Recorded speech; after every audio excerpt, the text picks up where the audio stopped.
The other big team that's still a factor, fellas, is Tennessee, and we've kind of like slid over to calling them the bridesmaid because basically there will be a crowned champ out of the SEC. It will not be Tennessee based on that matchup with Georgia and Georgia being on their side. They took care of business tonight, 66-24. Nice little flex down there against Missouri. They real big blowout win, put up 724 yards. Just to remind people who they are, 724 yards, 33 first downs, and still managed to rush for 264 yards.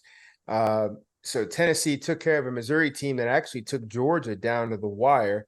And then the Roman Army, Alabama, embattled, beaten up, probably psychologically outside themselves, because normally this is their time of year to be closing out cases. They got everything they could handle from Ole Miss and Lane Kiffin, but they beat them anyway, 30-24. Which was the more, I don't want to compare games or teams, but as you play it forward, I'm going to switch this from a playoff discussion to a Heisman discussion. Why don't we hear more about Bryce Young if people are really watching the football games? I'll just throw it up to either one of you two, and then we'll switch to Hooker.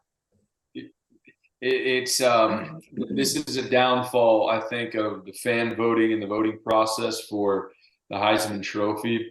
It's all based upon wins and losses and media and so on and so forth. Bryce Young is playing every bit as good as he did last year and better. He is more valuable to that team this year than he was last year when he hoisted the trophy. Go ahead. Let me jump in there with that, and then I'll let you finish.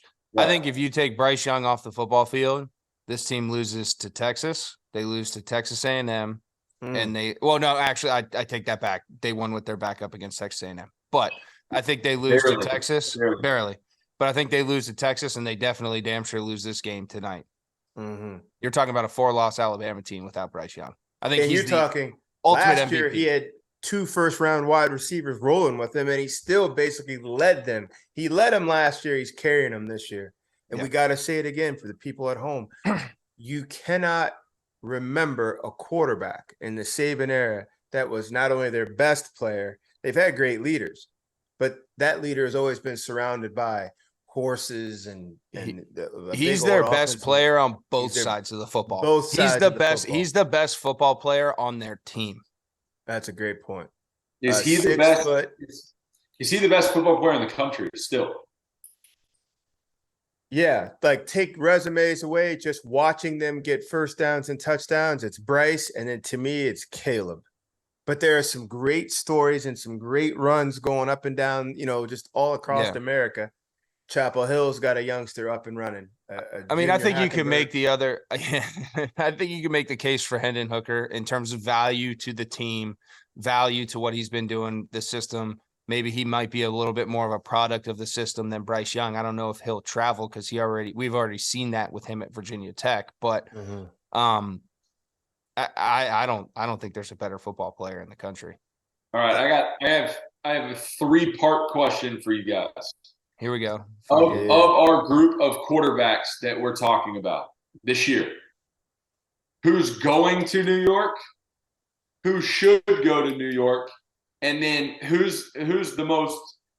I'll ask it this way: who's going to play the longest in the NFL? Who's the top draft pick? Who's going to play the longest in the NFL?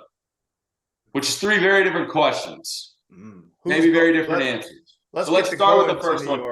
Of the group of quarterbacks this year, and we know Blake Corum's probably going to New York. What quarterbacks are going to New York this year? CJ and Hooker. But Bryce should be with them. And the reason he's not going is because of the losses, correct?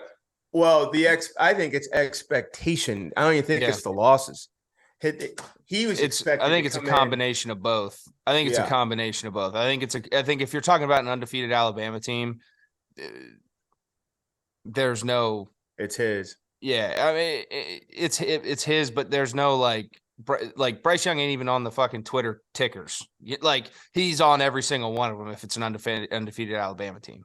So you guys are saying that Caleb Williams or DTR has no shot to go to New York, even if they end up winning the conference and go to the I think playoffs? Caleb's got a couple more big games left. Yeah, and DTR's got SC.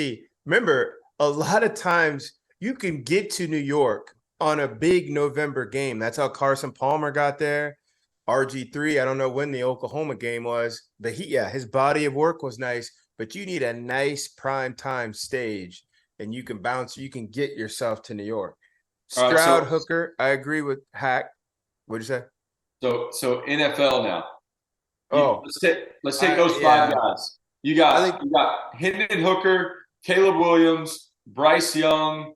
Who am I missing?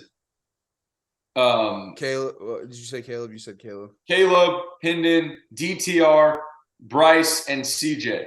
Who rank those if they were all coming out at the same time? Rank those number 1 through 5 off the board NFL draft. You said longest career to start. Caleb will be the only one The staying. longest career. Caleb's back next year. But if you put them all in the same draft class, because Caleb doesn't go till the following year.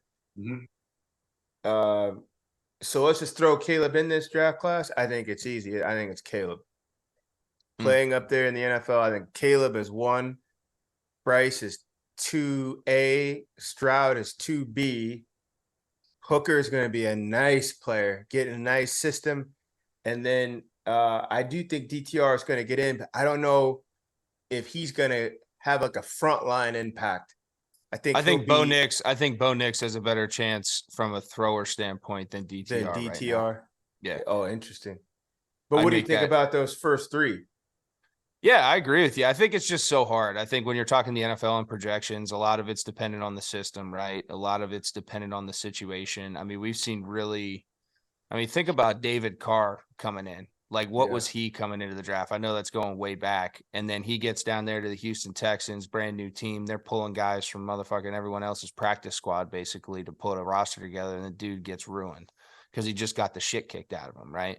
So a lot of it is just system. Andrew Luck's another one, George. That's one near and dear. Like, I mean, he got beat up, and it's just a shame. So I think that's a really hard conversation. I think it's a really different, unique conversation. And that's why a lot of people who are making those decisions get paid the big bucks. But to that point, somebody might wind up at Brian Daboll. I mean, and they're rolling. And I mean, all love to Daniel Jones, but it's not out of the question. Somebody's going to wind up in Detroit. Yeah. But they could also be under new leadership. You don't know what that's going to look like. Somebody's going to go to Oakland with Josh McDaniels. Hopefully he's still running the show. The Texans, it's not out of the question to think they're going to be under new leadership. Somebody's going there.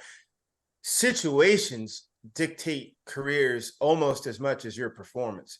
Like, just imagine if Aaron Rodgers got drafted to the Jacksonville Jaguars a team when he got drafted?